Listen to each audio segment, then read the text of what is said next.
Hey babe, I'm back. Hey, I'm Jack, welcome to my channel, and this video is called What to Do When a Ghoster Comes Back.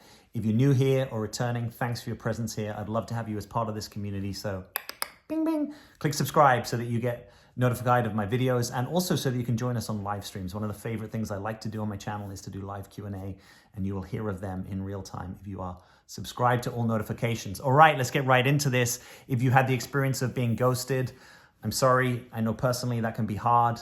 I know on some of us it can be even harder than it is on others. So if you're someone that tends to be taken hard by, I'm sorry, right? That can suck. And it can also be a wake-up call to your own transformation, right? We talk about that a lot on this channel, how to take things that are difficult, wounding or rejecting, and use them for our own empowerment. So people ghosting you can invite you into the experience of how to strengthen your backbone and stand in your own power and not get seduced into thinking, oh, it's me, I'm wrong, what did I do? And actually just leave it with other people, right? Some people, that's the best they can do for whatever reason. They don't respect themselves, they can't communicate, they learn how to treat people that way, they're having a terrible year.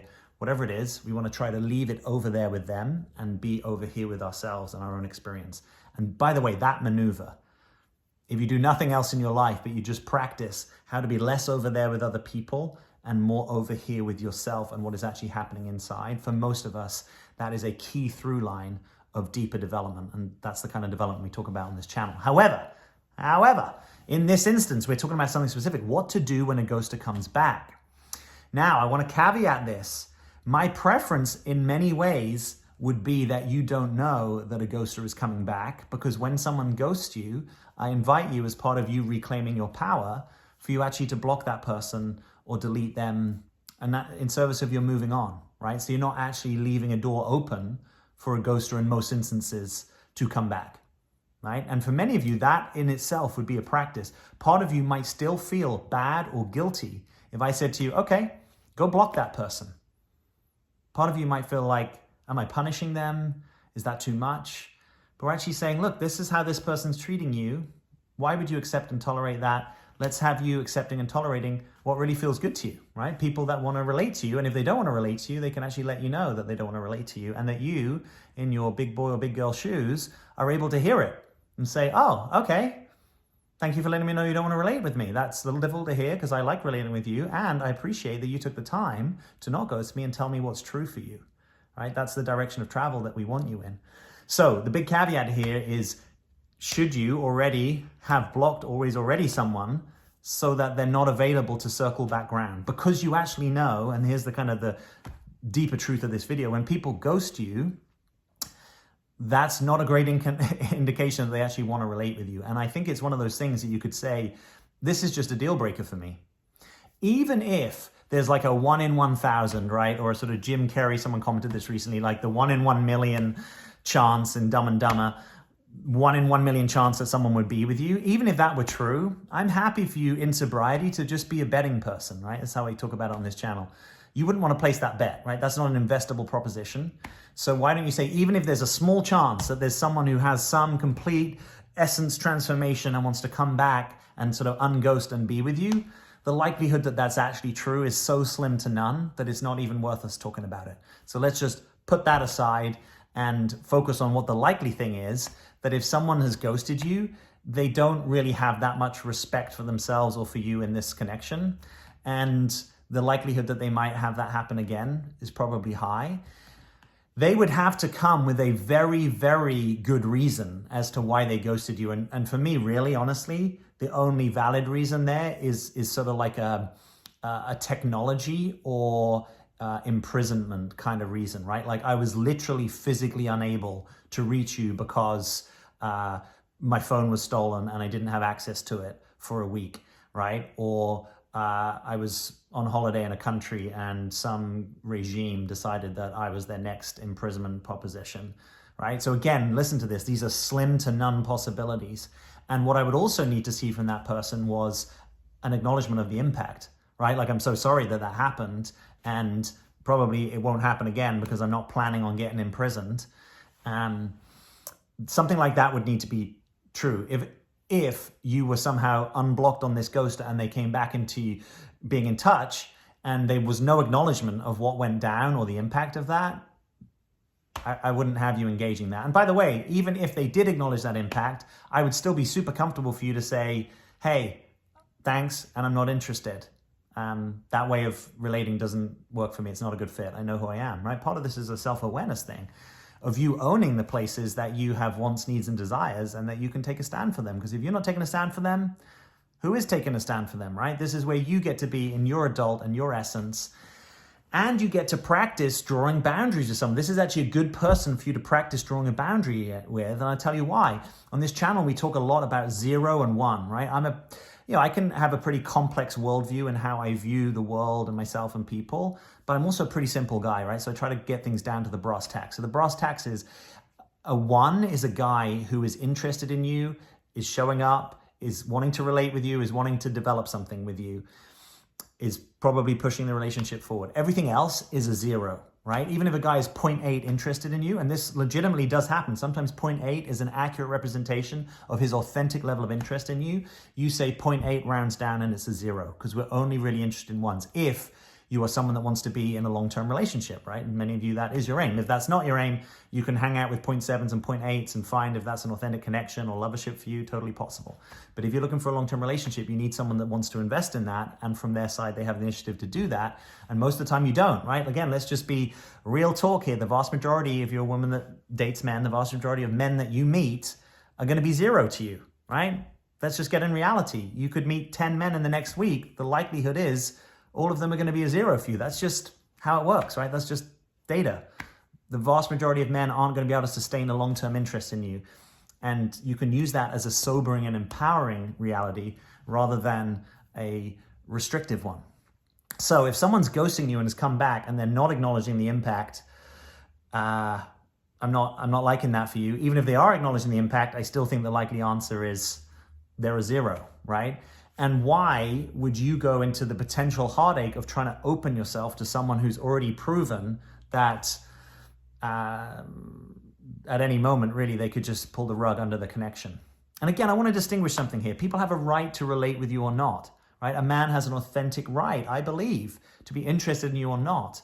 And when he's not interested in you, if he's been relating with you for a while, I think it would be better that there's some kind of correspondence about that, some kind of communication about it. We could get into the subjective territory. If you've texted back and forth a little bit with a guy, he's dropped off on the dating app.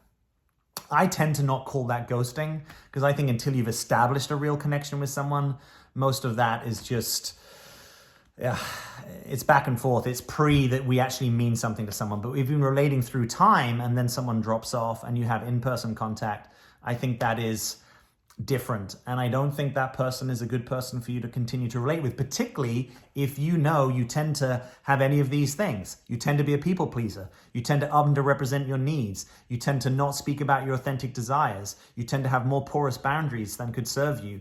You tend to keep guys in your life that aren't actually good for you. You tend to have the experience that men take advantage of you. You tend to find that you give people, quote, the benefit of the doubt, and then it comes to bite you in the butt.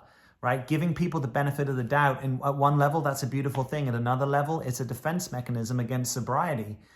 You don't want to give, if this person's just, gone and mugged a few people and now I'm hanging out with them, I want to be more in the default assumption, hey, this person might try and mug me, right? Rather than giving them the benefit of the doubt and then suddenly I get mugged and then I feel mugged by reality. Right? A lot of people, and gosh, this doesn't even run just in, dating and friendships. I also see this informs people's deep political and civic reality. If they've had an experience of being mugged by reality, right, where they went to trust and then someone really violated that trust, that's a very difficult experience to metabolize. Sometimes it changes someone's complete worldview of the world as a, mostly safe place I can be interested and curious about, to the world is a dangerous place that F's you over if you don't pay attention. And now we're vigilant and now we're paying and scanning and doing a lot of things. And that is not the best place, ideally, that you want to live from, right? Because most of you want to have the experience that in the right container, that you want to try to open up to someone whose heart's connected to your heart and there's a love relationship between you. A ghoster just ain't that. So what's the part of you, this is where you use the ghoster to wake you up, right? What's the part of you that wants to give that person a second chance, right? Is that because dad was always absent and back in and out of your life, right? So you had to kind of, and at the young age, you didn't get much of a choice about this, but you had to try to downshift your understanding of what was actually happening in service of going after a fragile connection, right? Or maybe you had an early love experience with someone that was hot and cold, and you always had to downplay the cold in order to imagine that there was a more real relationship there. Or maybe you just have a little bit, honestly, of a sort of love and light relationship with life, and part of your deeper development is to realize that life can be frustrating and gritty and fall short, and it's messy and it can be chaotic. And sometimes you have to see things for what they are. In fact, the more you see things for what they are, the more spiritual in a way you are, right? The more pristine your view of reality is. If I have some shades on right now, I got my shades over there, but I'm not going to go grab them. I'm going to go grab them. Hang on. I'm doing this to make a point, okay? If I've got my shades on like this, and I'm always seeing the world through these shades, which, by the way, all of us wear shades. We have different heuristics is the fancy term for it. We have different lenses, heuristics that we see the world through. If I'm always like, God, why is it so dark inside? But that's just because I'm wearing shades. I'm not seeing reality. If I'm wearing shades called, I give everyone the benefit of the doubt, normally I'm doing that to try to give myself a proxy, a substitute for feeling safe, right? Because we all want to be safe. That's a good thing. But I sort of create a little bit of a distortion that has me feel safer or has me believe that everyone is a good person. And we could get into a whole conversation about that. That's a complex conversation, right? Is everyone a good person? In this instance, let's just take it very narrow. This person has ghosted you, right? So if this person has ghosted you, we know that there's something about the connection with them that isn't working and that doesn't have a minimum level of consideration and respect for you, right? So why are you relating with that person? Why are you not blocking them, or why are you keeping the door open to them? What is that about? That's your work right there. That's your wakefulness and transformation for you to get curious, not judgmentally. Like, none of this is to belittle or berate you. It's actually the opposite. It's to say, wow, you have a really cool opportunity here to take something that's been a sticking point or a pain point and actually use that to blossom into wakefulness, right? That's real transformation, right? That's the lotus flower coming out of the mud, right? You take the mud, the crappy circumstances of life, the pain that you experience because someone's ghosted you, and you try to metabolize it for your own growth.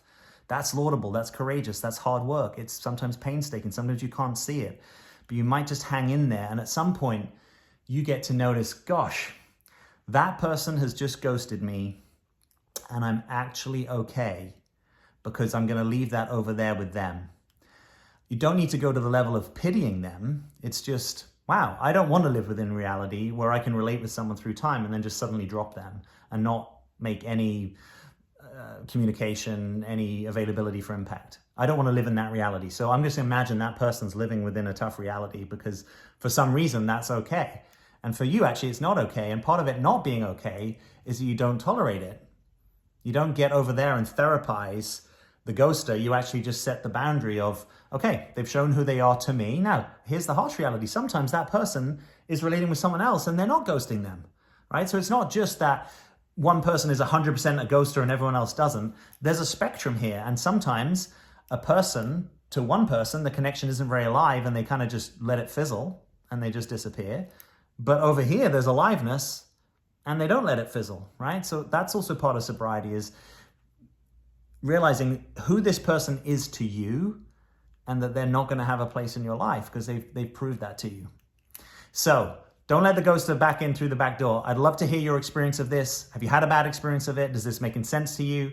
Are you picking up what I'm putting down? If you want my help with this, right? If there's someone that you keep letting back into your life, or they kind of submarine, right? They kind of go away and then they come back, or they're kind of hot and cold and it's sort of confusing to you. I'm good at helping people find clarity and sobriety and empowerment in these situations. So please click the first link, grab some time on my calendar.